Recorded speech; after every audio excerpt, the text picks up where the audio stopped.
Bonjour à vous mes chers auditeurs, comment allez-vous? Bienvenue sur la chaîne YouTube de Fil de Poète. Aujourd'hui, j'ai changé ma résolution de caméra, je ne sais pas si ça va être mieux, vous me le direz. Je crois que ça va être mieux.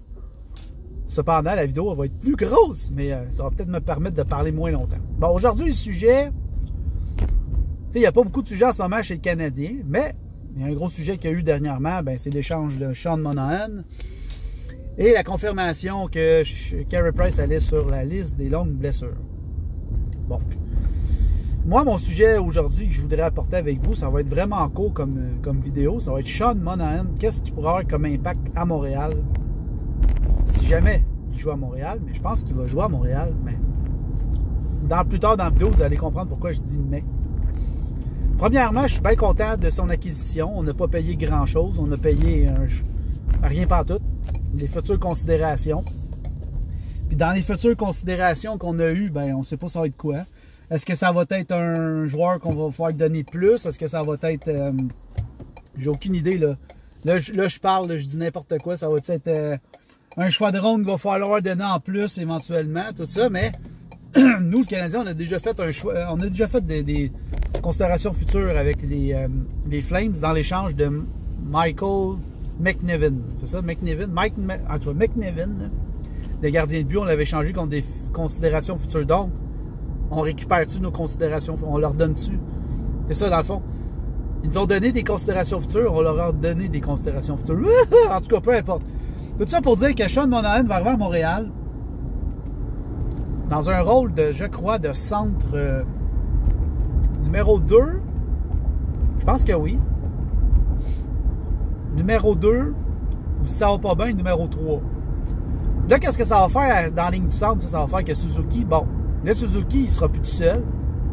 Ils vont avoir un vétéran avec lui. Même s'il a ralenti, même s'il y a plein de monde qui disent que c'est plus l'ombre du même joueur, c'est pas grave. Sean Monahan, il a quand même une expérience, il est bon dans les mises au jeu. Bon, il n'y a peut-être plus autant de vitesse qu'il y avait, mais il était blessé à la hanche. Là, il a subi son opération qui a eu lieu au mois d'avril passé. Et selon certaines sources, il serait peut-être même prêt en début de saison. Mais moi, je mets un petit bémol là-dessus. Moi, je pense qu'il va être plus prêt au mois de novembre, peut-être. Comme ça, il va pouvoir rester sa liste des blessures. Donc, le Canadien va pouvoir gérer un petit peu plus ses joueurs de centre jusque-là. Parce que, d'après moi, quand il va être rendu admissible à jouer, le Canadien n'aura pas le choix de faire un échange. Ce qui veut dire, est-ce qu'ils vont échanger Dvorak? Est-ce qu'ils vont échanger Dak? Je pense pas. D'après moi, c'est plus Christian Dvorak qui va se faire Dvorak qui va se faire échanger. Mais quand, comment et pourquoi, ça je ne sais pas. Sinon, le Canadien, l'option qu'ils ont avec lui, c'est vraiment de le faire jouer le plus vite possible. Dans un sens, quand je dis ça, c'est qu'il est prêt à jouer. Pour que quand arrive la date limite des échanges, d'après moi, il va passer dans un échange comme Dadonov. À date limite des transactions, s'il connaît une bonne saison. Même s'il ne connaît pas une bonne saison, il y a une équipe qui va avoir besoin d'un joueur comme lui. Un joueur de centre surtout. Puis il va aller chercher de l'expérience. Il a quand même de l'expérience en série, ce gars-là. Puis ça se paye. Puis même au pire, rendu là, le Canadien, ils diront, bon, on va retenir la moitié de son salaire. Parce qu'entre moi et vous, ou je pourrais dire toi, je pense pas que le Canadien va faire les séries l'année prochaine. Mais je pense pas que le Canadien va finir dernier non plus. Parce que là, ils se sont vraiment améliorés. La seule position qui doit vraiment s'améliorer, bon, gardien de but en Price en étant blessé, ça, c'est une autre position qui doit s'améliorer parce que là, Allen, Mutombo, puis Primo, c'est ça. On va pas loin que ça, hein? C'est pas qu'on va pas loin, c'est on a des gardiens corrects. Mais Allen, il n'a jamais prouvé qu'il était capable de garder la cadence à 50 matchs ou à 40 matchs. C'est au de la misère. C'est un bon B, mais de luxe. Genre, qui est capable d'être gaulé 30 matchs maximum puis d'être dans son pic, là, tu sais. Il va être capable de te gauler 2-3 matchs d'affilée, mais après ça, là, il commence à être fragile. Ses performances sont moins bonnes. Ça a toujours été le cas dans le passé. Bon.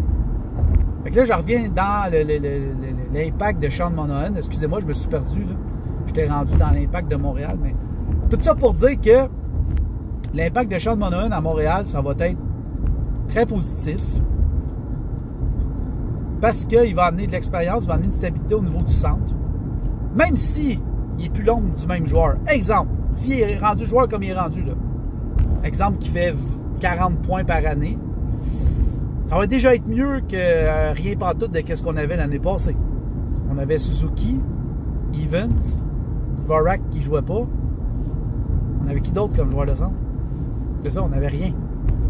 Là, on va avoir Suzuki, Monahan, excusez. Toujours la misère à dire son nom. Monahan, Vorak, Dak. C'est pour ça que, d'après moi, dans qu'est-ce que je vous dis, c'est que je pense que Vorak va se faire changer, mais je suis pas sûr à 100% de cette affirmation. C'est sûr que Monahan va se faire changer si le Canadien ne fait pas les séries. Ce qui est grandement possible. Mais moi, je pense qu'il va vouloir se prouver qu'il est quand même, il est encore capable de jouer dans la Ligue nationale, oui. Il est tout à fait capable. Il est quand même, il est capable, excusez, il est quand même capable d'être un joueur d'impact encore, c'est ça que je veux dire. Donc, ça veut dire que Monahan, il va faire, pour moi, là, c'est un call, là. Si, mettons, il joue, on va dire 60 matchs, il va frôler les 50 points. Je sais pas pourquoi. J'ai ce feeling-là. Avec Martin Saint-Louis, là, puis toute l'attaque qu'on a en ce moment, je pense que les Canadiens ont une belle place pour lui. Puis, il faut pas trouver cet échange-là comme un échange de panique. Non, non, il y en a qui ont dit ça, là, mais je ne comprends pas. C'est un échange de stratégie. Donc, un échange qu'il y a deux plans, il y a deux options avec ça. Comme j'ai dit, soit tu fais série et tu essaies d'aller le plus loin possible, ça me surprendrait. Soit que, ben, il y a trois options. Excusez. Soit tu fais série, ce qui me surprendrait avec Monahan. Soit qu'il est blessé pour un méchant bout de la saison. Puis que, dans le fond, il ne jouera peut-être jamais avec le Canadien, ou presque. Soit qu'il revient, comme je dis, à peu près au mois de novembre. Puis qu'il y a un impact, mais pas assez pour faire série, mais assez pour lui pour qu'il signe un contrat après, qu'il redevienne au moins un joueur qui est supposé être devenir. Il peut y excusez, s'il est 70 à 80% le joueur qui était avant, on va être chanceux. Mais on ne sait jamais avec une opération à l'âge, qu'est-ce que ça donne. Fait que moi, mon opinion personnelle là-dessus, c'est que je suis content de son arrivée. Puis on n'a rien payé, à part qu'on a pris du salaire. Là. Mais là, on a mis Price sur l'LTR. LETR, bon, excusez, sur la liste des longues blessures. Bon, voilà. On va dire en français. Puis, là, on va pouvoir signer Kirby Dak. Il va même nous en rester sûrement. Fait que, tu sais, il gagne 6,5, je pense. Pas loin de ça, je pense. 6,7, je pense. Donc, si, mettons, tu prends le contrat de mettons, il gagne 7 millions, OK? Tu prends le contrat de Price à 10,5. Il te reste quand même 3,5 millions. Donc, c'est pas si pire que ça. C'est quand même bon, là, pour signer Dak. Fait que je pense pas que Dak va signer à 3,5 millions. Après moi, il va signer autour de 2 millions. Je pense. Pendant 2 ans. Fait que c'est ça, en gros, mon opinion sur Sean Monahan. Je suis bien content de son addition, puis on n'a rien payé. Fait que peut-être Calgary vont le regretter. Ça serait-tu drôle que Calgary aille le rechercher à date limite des transactions canadiens? Ça se pourrait. Tout est possible. Puis le Canadien, il retiendrait 50% de son salaire pour le reste de la saison, rendu là. Tout est possible, les amis. Tout est possible. Puis si on reste de même, on ne bouge pas personne, notre ligne de centre est forte. Mais tu peux pas mettre un Dak ou un Vorak à 4. Il va falloir que tu en transformes un allié. Puis ça risque d'être Vorak qui va se transformer en allié, peut-être. Allié centre, là, je ne sais pas ça va être qui. Ça va être un des deux. Parce que tu mets Evans au centre du 4e trio, puis that's it, là. Je pense que ça va être pas mal ça. Fait que ça, c'est mes idées. Ça, c'est mon opinion personnelle. Puis c'est que moi, ce que je crois. J'ai pas lu personne, j'ai pas vu que personne commentait ça. C'est ce que moi, je crois comme partisan. Vous en pensez quoi? Vous pensez quoi que Monahan va arriver à Montréal? Est-ce que c'est juste de passage? Il va se faire échanger dans pas long, il ne jouera pas partout, il n'y aura pas d'impact, zéro. Il est rendu, il est fini, il est nul à chier. J'ai tout lu genre de commentaires là. C'est quoi votre commentaire? Laissez-le en bas, votre commentaire, on peut en discuter. Si vous marquez un commentaire sur ma vidéo, moi je vais la commenter. Je vais liker ou je vais m'arranger pour discuter avec vous. Fait que oubliez pas de commenter, de liker ma vidéo, la partager. Surtout de vous abonner, si vous aimez ça, ce podcast-là. J'essaye vraiment d'en faire le plus possible par jour. C'est sûr qu'à un moment donné, je ne serai pas trop tout le temps parler hockey, mais je vais essayer de diversifier un petit peu. Là, aujourd'hui, c'était ça que j'avais dans la tête, de parler de ça. Donc, j'espère que ça vous a plu. Sur ça, n'oubliez pas d'aller vous abonner en bas dans ma description. Tous les liens sont là. Vous allez cliquer sur mon lien en bas. Vous allez retrouver, j'ai plein de liens. J'ai un podcast lequel je participe. J'ai une boutique de chandail. J'ai mon TikTok, j'ai mon Twitter, j'ai mon Instagram. Chaque réseau social, j'essaie de mettre de quoi d'unique. J'essaye. C'est pas sûr que c'est pas 100% sûr, là, mais j'essaie de mettre quelque chose d'unique là-dessus pour que les gens, quand ils sont sur un réseau, me suivent, ben, ils soient heureux de me suivre. J'espère que ça vous a plu, cette petite vidéo de à peu près 12 minutes sur Sean Monahan. Aura-t-il un impact à Montréal? Voilà.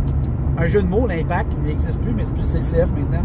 Sur ça, je vous dis, maintenant, ça, c'est épique. Sean Monahan à Montréal, il y aura un impact. C'est Phil de Poète qui dit. Sur ça, je vous dis, bonne soirée, bonne journée ou bonne nuit, comme vous voulez. Au revoir.